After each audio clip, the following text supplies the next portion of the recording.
नमस्कार दोस्तों, आप सभी लोगों का स्वागत है हमारे YouTube चैनल पे। दोस्तों, आज हम प्रवक्ता स्क्रीनिंग एग्ज़ाम से संबंधित बहुत ही महत्वपूर्ण बहुविकल्पीय प्रश्न लेकर आए हैं, जिनके आने की संभावना प्रवक्ता स्क्रीनिंग में बहुत ज़्यादा रहेगी। दोस्तों, इनमें कुछ प्रश्न पहले ही प्रवक्ता स्क्रीनिंग एग्ज़ाम में आ चुके हैं, तो आइए अब हम उनको एक एक करके डिस्कस कर लेते हैं। तो इस वीडियो को पूरा अंत तक देखिएगा। दोस्तों, इसमें हम एक ही क्वेश्चन से कई सारे क्वेश्चनों को हल करने का प्रयास करेंगे।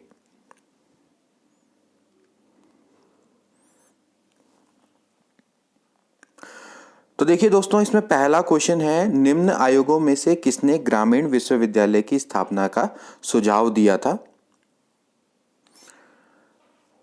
आपके सामने चार ऑप्शन दिए हुए हैं।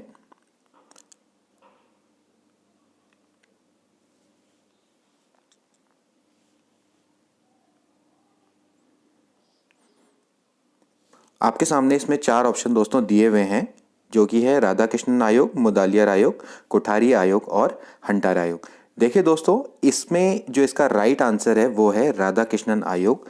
राधा कृष्णन आयोग ने ही ग्रामीण विश्वविद्यालय की स्थापना का सुझाव दिया था।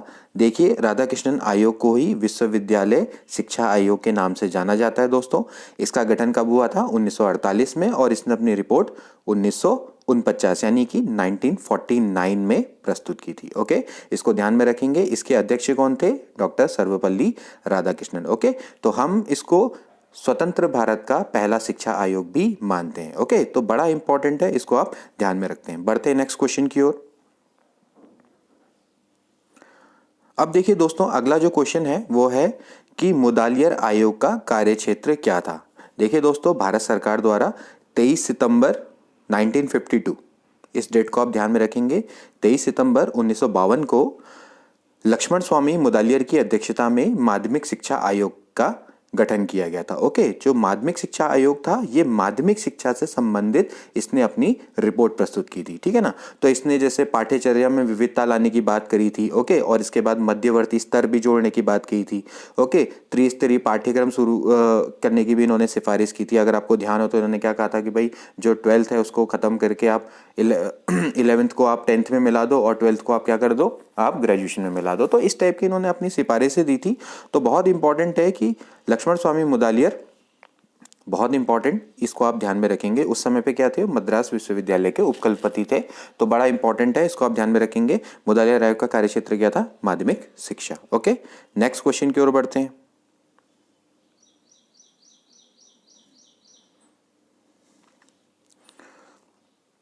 अब देखिए दोस्तों, अगला जो क्वेश्चन है, सर्व शिक्षा अभियान कब शुरू किया गया। दोस्तों, सर्व शिक्षा अभियान 2001 में स्टार्ट किया गया था। ओके, यह जो अभियान है दोस्तों, प्राथमिक शिक्षा के सार्वभौमिकरण से संबंधित है। इसका मतलब यह है कि भाई जो प्राथमिक शिक्षा है वो सभी के लिए उपलब्ध होनी चाहिए। ओके, तो 2001 में ये आपका जो अभियान है वो शुरू किया गया था। ठीक है ना। तो प्राथमिक शिक्षा के सार्वभौमिकरण से संबंधित है। ओके, तो बड़ा इंपॉर्टेंट है। सर्व शिक्षा अभियान की आप मेरी जो वीडियो है उसको आप देख सकते हैं, वहां पर आपको इसके बारे में काफी जानकारी प्रदान हो जाएगी। ओके, इसके बाद देखिए दोस्तों, जो नेक्स्ट क्वेश्चन है कि भाई शिक्षण कौशलों का विकास किया जाता है। देखिए, शिक्षण कौशलों का जो विकास है वो किस लिए किया जाता है। देखिए, सबसे पहले शिक्षण कौशल की अगर आपने मेरी वीडियो देखी होगी तो उसमें आपको पता लगेगा कि भाई जो शिक्षण कौशल है किस लिए यूज होता है। कि भाई जो टीचर है उसका अगर अधिगम है वो सरल और सहज बनाने के उद्देश्य से शिक्षणकारों के व्यवहारों का जो समूह होता है उसी को हम क्या बोलते हैं? शिक्षण कौशल बोलते हैं। ठीक है ना।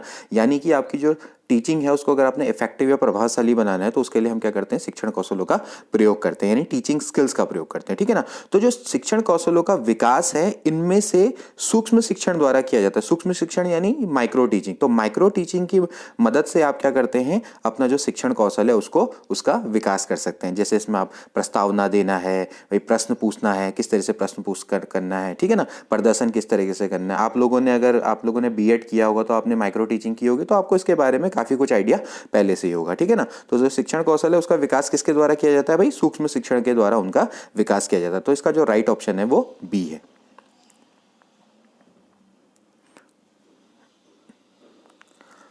इसके बाद देखिए दोस्तों, अगला जो बड़ा महत्वपूर्ण क्वेश्चन है, प्राथमिक शिक्षा में अपव्यय व अवरोधन की समस्या की ओर सबसे पहले ध्यान किसने खींचा था। देखिए, प्राथमिक शिक्षा में अपव्यय और अवरोधन की बहुत ही सघन समस्या हम किसको कह सकते हैं कि भाई ये बहुत गंभीर समस्या है, क्योंकि अपव्यय और अवरोधन का मतलब ये होता है कि कोई भी अगर बालक है वो अगर अपनी प्राथमिक शिक्षा पूर्ण करने से पूर्व अगर विद्यालय को छोड़ दे तो उसको अपव्यय बोला जाता है। ओके, इसका मतलब ये भी है कि भाई जो राज्य सरकार और जो माता पिता है उन्होंने जितना भी शिक्षा पे व्यय किया उसका पूरा वो लाभ नहीं उठा पाए, that's why it is known as a अपव्यय। अपव्यय का मतलब ही यही है कि जितना आप पे व्यय किया जा रहा है आप उसका लाभ उठा नहीं पा रहे। ओके, अवरोधन का मतलब ये है कि भाई कोई छात्र अगर किसी कक्षा में बार बार फेल होता रहता है तो उसको हम क्या बोलते हैं, अवरोधन बोलते हैं। तो इस समस्या की ओर सबसे पहले ध्यान खींचा था हर्टोग समिति ने। देखिए, हर्टोग समिति थी 1929 में आई थी, 1929 में गठित हुई थी। तो इसने ही सर्वप्रथम प्राथमिक शिक्षा में अपव्यय और अवरोधन की समस्या का वर्णन किया था। ठीक है ना, तो बड़ा इंपॉर्टेंट क्वेश्चन है कि अपव्यय और अवरोधन की समस्या क्या की ओर ध्यान पहले किसने खींचा था। प्रवक्ता स्क्रीनिंग में भी क्वेश्चन आया था लास्ट ईयर। इसके बाद देखिए दोस्तों, अगला है राष्ट्रीय साक्षरता मिशन। राष्ट्रीय साक्षरता मिशन कब प्रारंभ किया गया? 1988 में दोस्तों राष्ट्रीय साक्षरता मिशन स्टार्ट किया गया था, 5 मई 1988। आप इस डेट को भी याद रखिए और सन को तो याद रखना ही है। 5 मई 1988 को क्या कहते हैं, राष्ट्रीय शिक्षा मिशन, राष्ट्रीय साक्षरता मिशन 5 मई 1988 को भारत के पूर्व प्रधानमंत्री उस समय थे राजीव गांधी, उनके द्वारा ये प्रारंभ किया गया था। ठीक, तो ये आपका क्या था, प्रौढ़ शिक्षा पर आधारित था। ठीक है, तो इसका उद्देश्य क्या था कि भाई जो 16 से 35 वर्ष के जो आयु के सभी नागरिक हैं उनको पढ़ने लिखने योग्य बनाना था। ठीक है ना, तो राष्ट्रीय साक्षरता मिशन ध्यान रहे ये प्रौढ़ शिक्षा पर आधारित है। कभी ऐसा क्वेश्चन भी आ जाता है कि भाई राष्ट्रीय साक्षरता मिशन किस पर आधारित है, तो आपसे आ जाएगा कि भाई प्रौढ़ शिक्षा, शिशु शिक्षा और बाल शिक्षा, इस टाइप से करके ऑप्शन आ जाएगा, तो प्रौढ़ शिक्षा पर आधारित है। ओके,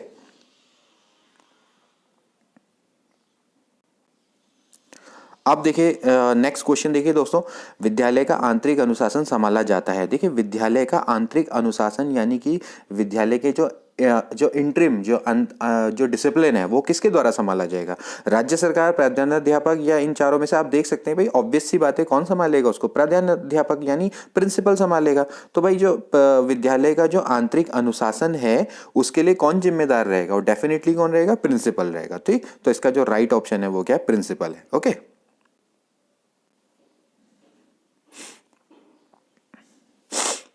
इसके बाद देखिए दोस्तों, अगला क्वेश्चन है विश्वविद्यालय अनुदान आयोग यानी यूजीसी की स्थापना की सिफारिश किसने की थी? देखिए दोस्तों, बड़ा इंपॉर्टेंट क्वेश्चन है। विश्वविद्यालय अनुदान आयोग की जो स्थापना की सिफारिश थी वो उस समय पे राधाकृष्णन आयोग द्वारा की गई थी 1948-1949 में। इस 1948 में विश्वविद्यालय शिक्षा आयोग का गठन हुआ और 1949 में इसने अपनी रिपोर्ट प्रस्तुत की थी। उसमें इन्होंने क्या कहा था कि भाई यूजीसी का गठन किया जाना चाहिए। तो उसके बाद क्या हुआ दोस्तों, 26 दिसंबर 1953 को यूजीसी का गठन हो गया था। ठीक है ना, लेकिन दोस्तों 1956 में 1956 में इसने हमें कह सकते हैं कि पूरी ऑटोनोमस बॉडी के रूप में ये गठित हो गया था। तो ध्यान में रहे कि भैया 1956 से इसने अपना प्रॉपर कार्य करना प्रारंभ किया था। तो ध्यान रहे कि जब भी यूजीसी पर कोई क्वेश्चन आए तो वहां पर या तो 1953 दिया होगा, 1956 दिया होगा, तो 1953 और 56 साथ नहीं देंगे वो। कभी 1956 आए, कहीं पर 1956 आएगा तो आप 1956 को राइट मारेंगे। ठीक है, जहां पर अगर इसके गठन की बात आएगी तो वहां पर आएगी 26 दिसंबर 1953। ओके, तो इस चीज को आप ध्यान में रखिएगा। ठीक है ना, और जो यूजीसी के इस समय पे अध्यक्ष है उसका आप आंसर कमेंट बॉक्स में बताएंगे कि भाई इस समय पे यूजीसी के अध्यक्ष कौन है, और जो यूजीसी के पहले अध्यक्ष थे वो कौन थे? शांति स्वरूप भटनागर। इसको भी आप ध्यान में रखेंगे। ओके,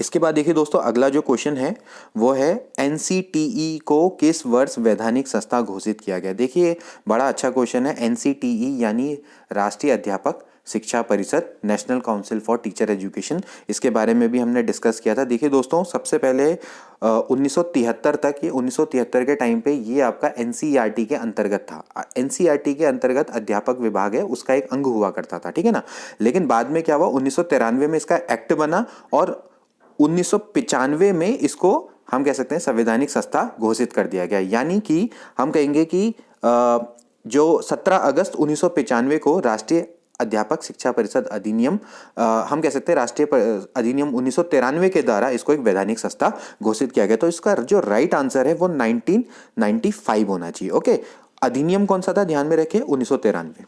ओके, अधिनियम कौन सा है, राष्ट्रीय अध्यापक शिक्षा परिषद अधिनियम, जो कि हम बात करेंगे एनसीटी अधिनियम की, तो वो 1993 है।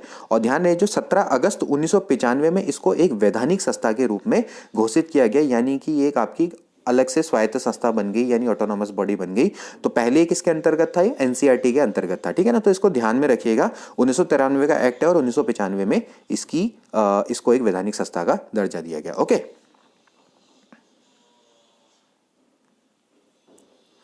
अब देखिए दोस्तों, अगला क्वेश्चन है कि निम्न में से किस शहर में एनसीटी का क्षेत्रीय कार्यालय नहीं है।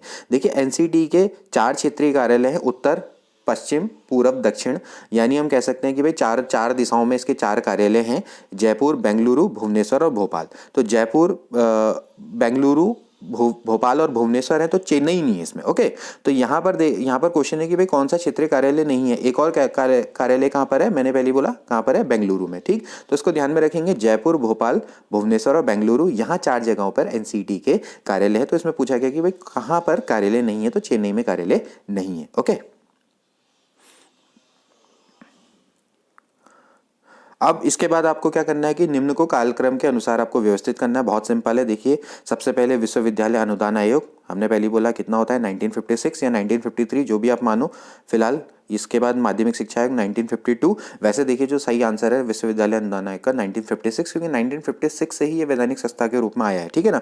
इसके बाद विश्वविद्यालय शिक्षा आयोग, विश्वविद्यालय शिक्षा आयोग जो है वो आपका है 1948। ओके, और इसके बाद जो शिक्षा आयोग है, शिक्षा आयोग को क्या बोला जाता है, कोठारी आयोग भी बोला जाता है, तो ये 1964 में है। ठीक, तो भाई इस हिसाब से अगर आप देखेंगे तो इसका राइट आंसर क्या होगा, अगर आप इसको कालक्रम के अनुसार व्यवस्थित करेंगे तो सबसे पहला आएगा विश्वविद्यालय शिक्षा आयोग। ओके, और फिर इसके बाद आएगा मुदालियार आयोग यानी कि माध्यमिक शिक्षा आयोग, उसके बाद विश्वविद्यालय अनुदान आयोग, और फिर आपका कितना आएगा, शिक्षा आयोग आएगा। तो 3 2 1 4, तो 3 2 1 4 इसका राइट ऑप्शन होना चाहिए। तो यहाँ पर देखते हैं कौन सा सही है, इसका देख सकते हैं कि आप ऑप्शन नंबर बी राइट है, 3 2 1 4। ओके, तो बहुत सिंपल सा क्वेश्चन है, आप इसको आसानी से सॉल्व कर लेंगे।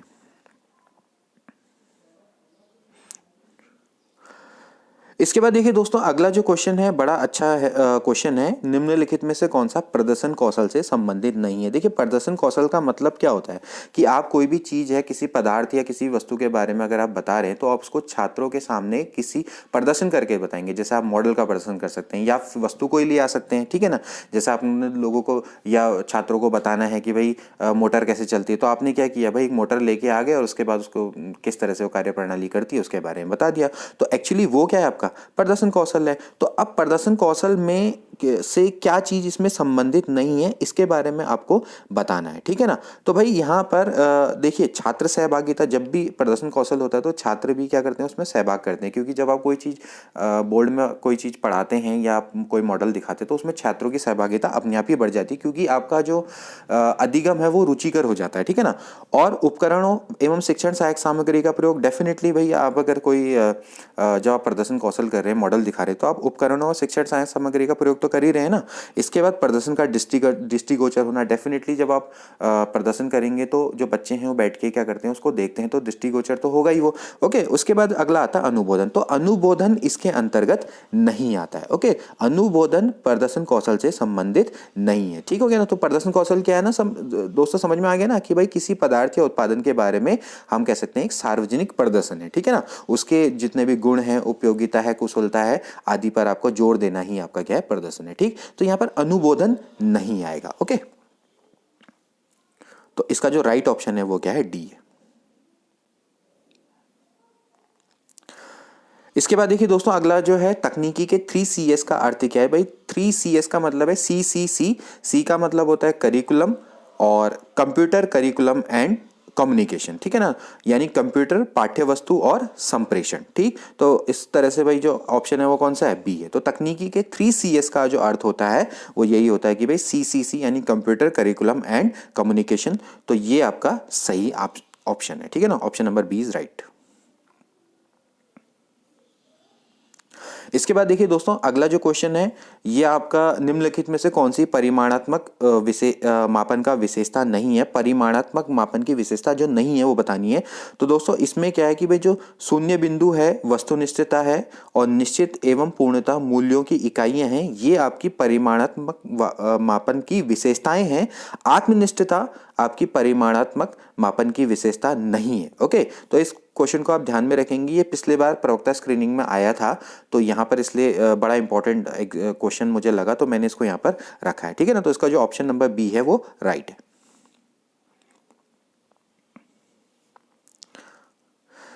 इसके बाद देखिए दोस्तों, अगला है कि भाई 10+2+3 शिक्षा व्यवस्था को लागू किया गया। भाई किसके द्वारा लागू किया गया इस पूरे ढांचे को? राष्ट्रीय शिक्षा नीति 1986 के अनुसार। ये सभी को पता है, तो ये बड़ा इंपॉर्टेंट क्वेश्चन है। राष्ट्रीय शिक्षा नीति 1986 के अनुसार भाई 10+2+3 शिक्षा व्यवस्था को पूरे देश में लागू किया गया था। ठीक है ना। आज के समय पे तो भाई क्या हो गया, अब तो न्यू एजुकेशन पॉलिसी 2020 आ चुकी है। ठीक है ना, तो उसमें क्या है भाई 5+3+3+4 इस टाइप का की व्यवस्था को अपनाया गया। ठीक है ना, तो इस समय तो फिलहाल तो 10+2+3 है लागू। ठीक, ये बाद में अभी लागू हो जाएगी कुछ समय बाद। तो भाई 10+2+3 यानी राष्ट्रीय शिक्षा नीति 1986 के अनुसार है। आपको अगर इसके बारे में पूरी जानकारी चाहिए तो आप मेरी राष्ट्रीय शिक्षा नीति वाली जो वीडियो है 1986 वाली, उसको आप देख सकते हैं। ठीक है ना, बड़ी अच्छी वीडियो है। उसमें मैंने 1968 के बारे में बताया और इवन जो इसमें 1986 में जो संशोधन हुआ 1992 वाला, उसके बारे में भी डिस्कस कर रखा है, तो आप उसको जाके देख सकते हैं। इसके बाद देखिए दोस्तों, अगला जो क्वेश्चन है वो है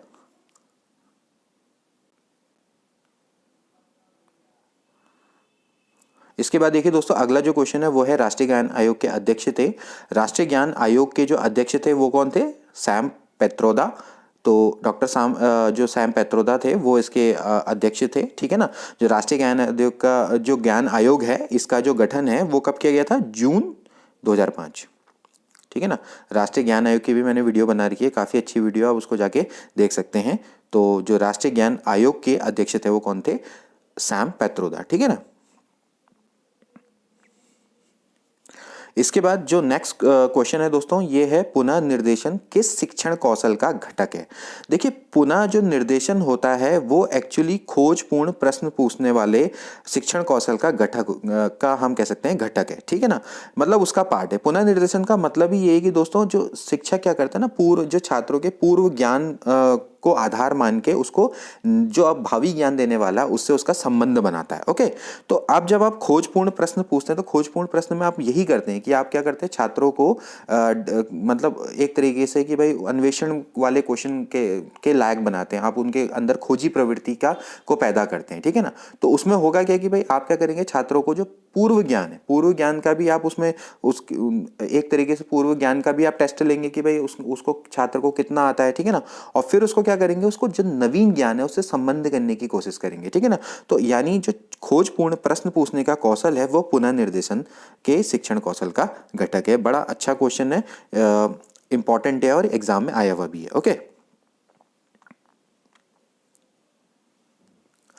इसके बाद देखिए दोस्तों, अगला जो क्वेश्चन है अनुशासनहीनता के निवारण हेतु किस उपागम का प्रयोग करना चाहिए? देखिए, अनुशासनहीनता के निवारण हेतु आप सुधार भी करिए और निरोधात्मक यानी निरोध भी करिए। इसका मतलब यह है कि भैया पहले तो आप क्या करिए कि बच्चे को अपनी गलतियां सुधारने के साथ साथ मतलब आपको सुधार करने का मौका दीजिए उसको। ठीक है ना, उसके बाद आप भविष्य में ऐसी गलती ना करे। ठीक है ना, उसको भी ध्यान में रखना है। ठीक, तो जब अनुशासनहीनता का निवारण है तो आप प्रॉपरली करेंगे ना उसको, कि भाई आप उसमें सुधार भी करेंगे कि भाई कोई बच्चा अगर वो गलतियां करता है तो उसमें वो सुधार भी करेगा, प्लस वहां पर क्या होना चाहिए, निरोध भी होना चाहिए। कि मतलब ये है कि भाई कभी आगे जाके इस टाइप की जो गलती है उसको दोबारा ना दोहराए।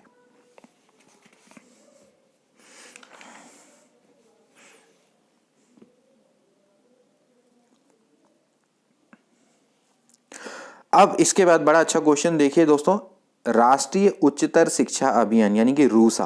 ओके, रूसा प्रारंभ किया गया? देखिए बड़ा इंपॉर्टेंट है, रूसा जो है मानव संसाधन विकास मंत्रालय द्वारा स्टार्ट किया गया था। कब स्टार्ट किया गया था दोस्तों? 2013 में।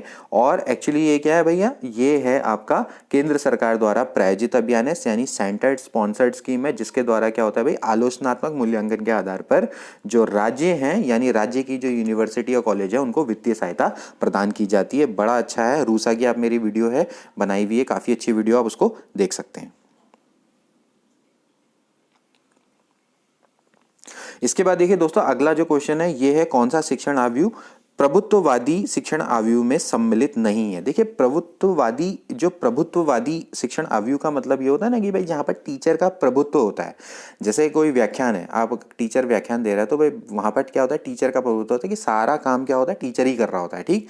तो उसको क्या बोलते हैं, प्रभुत्ववादी, जहां पर टीचर का क्या है, बिल्कुल आप एक तरह से प्रभुत्व है, ठीक। तो अब आपने देखना है कि भाई कौन सा जो शिक्षण आयु है वो इसमें सम्मिलित नहीं है। तो देखिए पहला है अनुवर्ग शिक्षण आयु। देखिए ये टीचर के प्रभुत्ववादी शिक्षण आयु में सम्मिलित हो जाता है, क्योंकि इसमें बच्चे कुछ नहीं करते हैं। बच्चों को क्या होता है, अभी जैसे अभी मेरी लेटेस्ट वीडियो जो आई है कंप्यूटर वाली, आप उसमें देखिएगा जी भाई अनुवर्ग शिक्षण आयु में क्या किया जाता है, उसमें आपके अनुदेशन दिए जाते हैं उनको।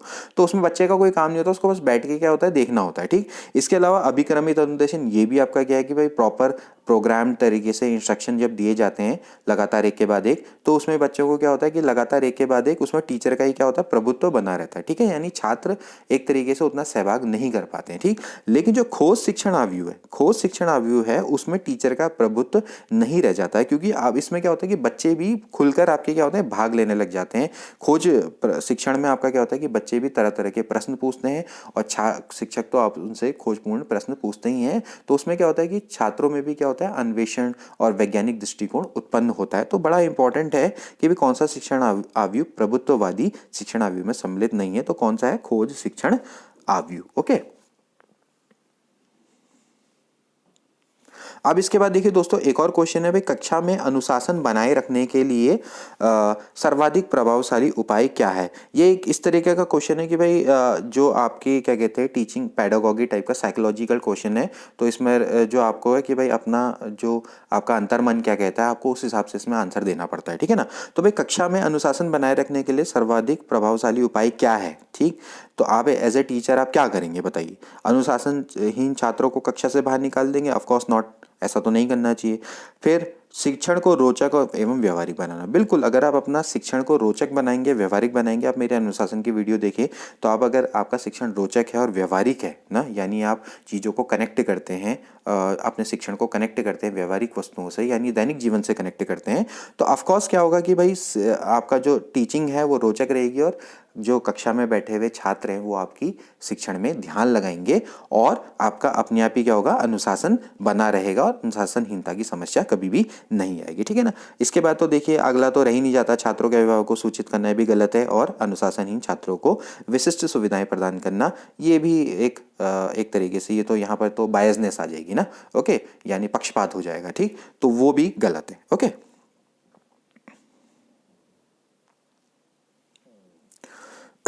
इसके बाद देखिए दोस्तों, अगला क्वेश्चन है कि निम्न कक्षाओं में शिक्षण की खेल विधि आधारित है, खेल विधि किस पर आधारित है? तो देखिए जब खेल विधि आधारित होती है वो एक्चुअली क्या होती है, शारीरिक विकास और हम कह सकते हैं वृद्धि के मनोवैज्ञानिक सिद्धांत पर होती है, ठीक है ना। तो विकास और वृद्धि का मनोवैज्ञानिक सिद्धांत है, यानी शिक्षण में जो खेल विधि आधारित होती है वो आपकी विकास एवं वृद्धि के मनोवैज्ञानिक सिद्धांतों पर आधारित होती है। बड़ा अच्छा क्वेश्चन और बड़ा इंपॉर्टेंट क्वेश्चन है, ठीक है ना, क्योंकि खेल खेल में लोग क्या होते हैं, आपस में काफी सारी चीजों को सीखते हैं, ठीक है ना। उनमें अनुशासन आता है, परस्पर सहयोग की भावना आती है, उनका क्या होता है, विकास, शारीरिक विकास तो होता ही होता है, आपका बौद्धिक विकास भी एक तरीके से होता ही है, ठीक है ना। तो विकास और वृद्धि के मनोवैज्ञानिक सिद्धांत है, कई सारे सिद्धांत है, उन पर है। केवल शारीरिक शिक्षा ही नहीं मिलती है, काफी सारे मूल्य भी मिलते हैं। आप मेरी मूल्य वाली वीडियो देखेंगे तो आपको पता लगेगा कि भाई जब आप कोई खेल खेलते हैं तो आपको कितनी सारी जो हम मूल्य हैं वो आपके अंतर्गत या आप उसमें सीखते हैं खेलने से, ओके। तो यहाँ पर आप बहुत इंपॉर्टेंट है, आपके अंदर ईमानदारी भी आती है, और एक तरीके से भाई जैसे जब आप खेलते हो तो आपको ईमानदारी चाहिए, तो ईमानदारी का गुण भी विकसित होता है ना। तो विकास एवं वृद्धि के मनोवैज्ञानिक सिद्धांत पर आधारित है, काफी इंपॉर्टेंट।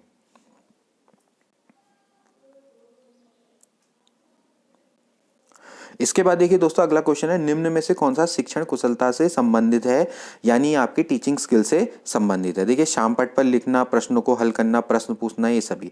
अब ऑफ कोर्स देखिए भाई, शाम पट पर आप लिखते हैं तो आप शाम पट पर किस तरीके से लिखते हैं, आपकी लिखावट कैसी है, आपकी राइटिंग कितनी सुंदर है, आप किस तरीके से जो चीज़ें हैं उनको किस तरीके से क्रमबद्ध तरीके से लिखते हैं, आप हेडिंग को अंडरलाइन करते हैं नहीं करते हैं, ये सब तो भाई शामपट कौशल में आता ही है। प्रश्नों को हल करना, प्रश्नों को भी आप किस तरीके से हल करते हैं, आपकी फिर से मतलब वही कि आप क्रमबद्ध तरीके से सॉल्व करते हैं ना, बच्चों को क्लियर दिखाई जाता है, अक्षर सुस्पष्ट होते हैं, बड़े होते हैं, दिखाई देते हैं, ठीक है ना। तो काफ़ी ये भी आपका क्या है इंपॉर्टेंट है कि आप प्रश्नों को कितने तरीके से हल करते हैं, ये भी इंपॉर्टेंट है, ठीक है। और प्रश्न पूछना ये भी शिक्षण कुशलता के अंदर आता है। तो भाई सारी की सारी क्या है, टीचिंग स्किल्स है। आप कितने अच्छी तरीके से क्वेश्चन पूछते हैं कि जो बच्चा है वो क्या कर आसानी से उनका जवाब दे पाए, ठीक है ना। या फिर हम एक तरीके से भाई प्रश्न पूछ कर बच्चे को हमेशा क्या रखें, व्यस्त रखें, ताकि वो हमेशा शिक्षण अधिगम में एक सहभागी के रूप में हमेशा प्रक्रिया करता रहे, यानी वो हमेशा शिक्षण अधिगम में भाग लेता रहे, ठीक है ना। यानी कि वो बोर ना हो जाए, फिर अनुशासनहीनता करने लग जाएगा अदरवाइज, ठीक है। तो इसका जो आंसर है वो क्या है, डी है। इसके बाद देखिए दोस्तों अगला जो क्वेश्चन है, कक्षा में विद्यार्थियों को रुचि बनाए रखने के लिए एक शिक्षक को क्या करना चाहिए। शामपट का प्रयोग करे, चर्चा करे, कहानी कहेगा या प्रश्न पूछेगा। तो अभी मैंने आपको जैसे बताया कि भाई अगर कक्षा में विद्यार्थियों को रुचि बनाए रखना है तो एक शिक्षक को क्या करना पड़ेगा, उसको लगातार प्रश्न पूछते रहने पड़ेंगे, ठीक। शामपट में भी एक समय तक वो जितना प्रयोग करेगा भाई बच्चे एक बार देख देख के बोर हो जाएंगे, ठीक। चर्चा करना भी उतना सही नहीं लगता, कहानी कहना, कहानी में तो वैसे ही क्या होता है, कई अगर कहानी अगर बोरिंग हो तो वैसे ही लोग सो जाते हैं। तो भाई विद्यार्थियों को रुचि बनाए रखने के लिए लगातार आप क्या करते रहिए, क्वेश्चन पूछते रहिए। क्वेश्चन से जो बच्चा रहेगा ना, बच्चा जो क्लास में बैठा हुआ है वो भी क्या रहेगा, बिल्कुल चौकन्ना रहेगा कि ये क्वेश्चन कहीं मुझसे ना पूछ दे। तो वो भी क्या करेगा, तैयारी करके रखेगा कि भाई हाँ ये क्वेश्चन पूछने वाले हैं, तो अपने आप ही विद्यार्थी क्या है टॉपिक में भी रुचि बनाए रखेंगे, ठीक है।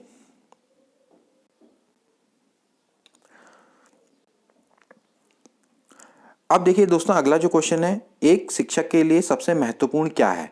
कक्षा में अनुशासन बनाए रखना, कक्षा में समयानुवर्ती होना, विद्यार्थियों की कठिनाई को दूर करना, एक सुवक्ता होना। तो बताइए आप लोग भी टीचर हैं, आप क्या करेंगे, कक्षा में डिसिप्लिन बनाए रखेंगे, या कक्षा में समयानुवर्ती होंगे, या विद्यार्थियों की कठिनाई को दूर करेंगे, एक सुवक्ता होंगे। देखिए आप एक सुवक्ता हो कोई फर्क नहीं पड़ता, सबसे इंपॉर्टेंट टीचर का रोल यही होता है कि भाई आप जो विद्यार्थी हैं उनका भला करें। तो विद्यार्थियों की भला करने के लिए आप क्या करेंगे कि भाई विद्यार्थियों की कठिनाइयों को दूर करेंगे, क्योंकि भाई जो शिक्षा का उद्देश्य है वो सारे के सारे क्या है, विद्यार्थियों को रख के ही बनाए जाते हैं, या शिक्षार्थी को ध्यान में रख के ही बनाए जाते हैं। तो एक शिक्षक है उसके लिए सबसे महत्वपूर्ण यही है कि वो अपने विद्यार्थियों की कठिनाई को दूर करे। अब उसके लिए वो चाहे कुछ भी करे, चाहे अनुशासन बनाए, चाहे टाइम पर आए, चाहे उसका लेक्चरर शुद्ध हो, चाहे टीचिंग स्किल्स को अपनाए, ठीक है ना। तो विद्यार्थियों की कठिनाई को आप दूर करिए, ठीक।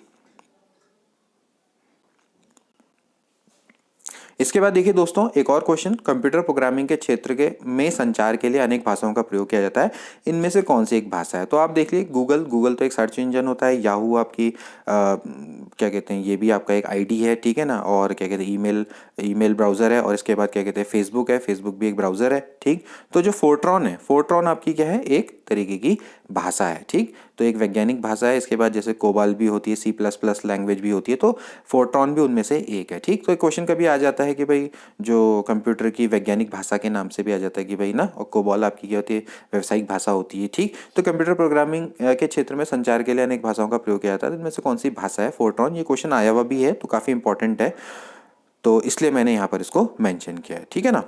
तो दोस्तों ये थे स्क्रीनिंग एग्जाम से संबंधित कुछ महत्वपूर्ण क्वेश्चन, कुछ महत्वपूर्ण प्रश्न थे ये। तो आपको ये प्रश्न कैसे लगे आप कमेंट करके ज़रूर बताइएगा, और अगर आपको कुछ कमी लगती है तो वो भी कमेंट करके बता दो, कोई दिक्कत नहीं है, उसका भी हम सॉल्यूशन देख लेंगे, ठीक। और अगर आपको हमारी वीडियो पसंद आई तो इसको लाइक शेयर सब्सक्राइब करना ना भूलें। मिलते हैं अगले पार्ट में, till then take care and good bye.